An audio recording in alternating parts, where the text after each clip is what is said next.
శ్రీరామ రామ రామేతి రమే రామే మనోరమే సహస్రనామ తత్తుల్యం రామనామ వరాననే శ్రీరామ రామ రామేతి రమే రామే మనోరమే సహస్రనామ తత్తుల్యం.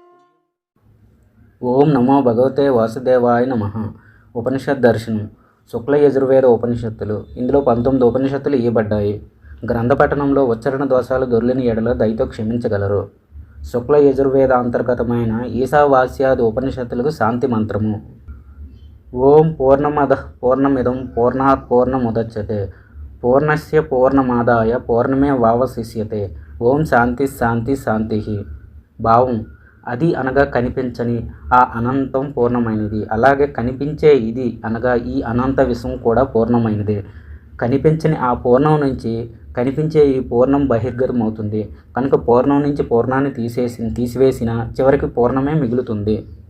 గమనిక: ఈ మంత్రాన్ని ఈ విభాగంలో చెప్పబడ్డ శుక్ల యజుర్వేద సంబంధిత ఉపనిషత్తుల్ని చదివే ముందు ఉపనిషత్తుల్ని చదవటం పూర్తయిన తర్వాత విడిగా ఒకసారి పఠించాలి. 1. ఈశావాస్యోపనిషత్. వాజసనేయ సంహితోపనిషత్.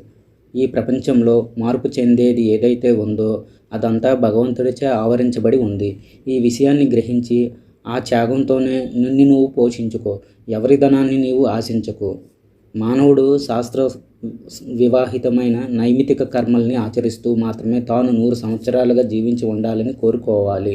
మానవులకి తమ జీవితం మీద ఆసక్తి ఉన్నంతకాలం దుష్కర్మలు, కాలుష్యాన్ని హరింపజేసుకోవటానికి ఇలా చేయడం తప్ప మరో మార్గం లేదు. రాక్షసులకు చెందిన లోకాలు కటిక చీకటితో ఆవరించబడి ఉంటాయి. నిజంగా చెప్పాలంటే ఆత్మహంతకులైన జనాలు, అంటే ఆత్మజ్ఞానాన్ని తెలుసుకోలేని వారు ఎవరైతే ఉన్నారో వారు మరణించిన తరువాత రాక్షస లోకానికి చేరుకుంటారు. ఆత్మ అనేది ఒక్కటే, ఏమాత్రం చలించదు. అయితే అది మనసు కన్నా వేగవంతమైనది. అది మనసు కన్నా ముందే వెళ్ళగలదు. కనుక ఇంద్రియాలు దాన్ని అందుకోలేవు. ఆత్మ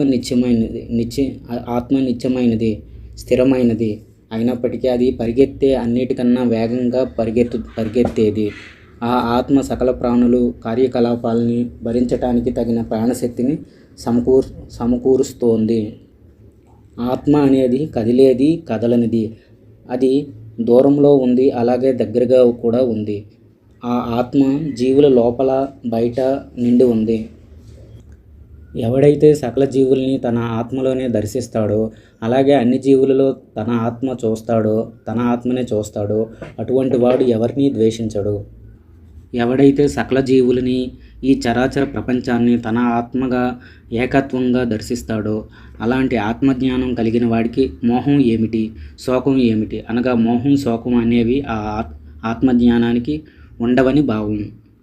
స్వయంభువు, సర్వత్రా వ్యాపించినవాడు, శరీరం లేనివాడు, కండలు లేనివాడు, పాపరహితుడు, ప్రకాశించేవాడు, పరిపూర్ణ స్వరూపుడు, స్వచ్ఛంగా ఉండేవాడు, అన్నిటినీ దర్శించగలిగేవాడు, అన్నీ తెలిసినవాడు అయిన ఆత్మ అంటే పరమాత్మ శాశ్వతంగా ఉండే ప్రజాపతులకి యథావిధిగా వారి వారి కర్తవ్యాలని పంచి ఇచ్చాడు.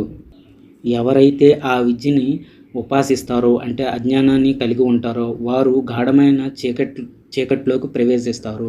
కర్మ ప్రారంభంతో చిత్తశుద్ధి లేకుండా బ్రహ్మ విద్య ఉపాసించేవారు అంతకన్నా ఘోరమైన అంధకారంలో పడిపోతారు. ప్రాజ్ఞులైన పండితుల ద్వారా మేము విద్య వల్ల ఒక ఫలితం లభిస్తుందని, ఆ విద్య వల్ల మరొక ఫలితం లభిస్తుందని విన్నాం. ఎవడైతే విద్యని అవిద్యని రెండింటినీ తెలుసుకుంటాడో అలాంటి వాడు అవిద్య వల్ల మృత్యువుని జయించి విద్య వల్ల అమరత్వాన్ని పొందుతాడు. ఎవరైతే ఈ ప్రకృతిని ఉపాసిస్తున్నారో వారు గాఢమైన అంధకారంలోకి ప్రవేశిస్తారు. అలాగే హిరణ్యగర్భుడిని ఉపాసించేవారు అంతకంటే మించిన కటిక చీకటిలోకి ప్రవేశిస్తారు. అసంభూతి అనగా ప్రకృతి, సంభూతి అనగా హిరణ్యగర్భుడు. హిరణ్యగర్భుడిని ఉపాసించటం వల్ల ఒక రకమైన ఫలితం, ప్రకృతిని ఉపాసించటం వల్ల మరొక రకమైన ఫలితం లభిస్తుందని ధీరులు చెబుతారు. అసంభూతి అనగా ప్రకృతిని, వినాశనం అనగా హిరణ్యగర్భుడిని కలిపి ఎవడైతే తెలుసుకుంటాడో అలాంటి వాడు హిరణ్యగర్భుడి ఉపాసన ద్వారా మృత్యువుని జయించి ప్రకృతి అనగా అసంభూతి మీద భక్తి వల్ల అమరత్వాన్ని పొందుతాడు. బంగారు పాత్ర అంటే సూర్యబింబం చేత సత్యం అనే ద్వారం మూయబడి ఉంది. ఓ సూర్య భగవానుడా, ఆ ద్వారాన్ని, సత్యధర్మాన్ని అనుసరించే నేను చూడటానికి వీలుగా నీవు తొలగించు.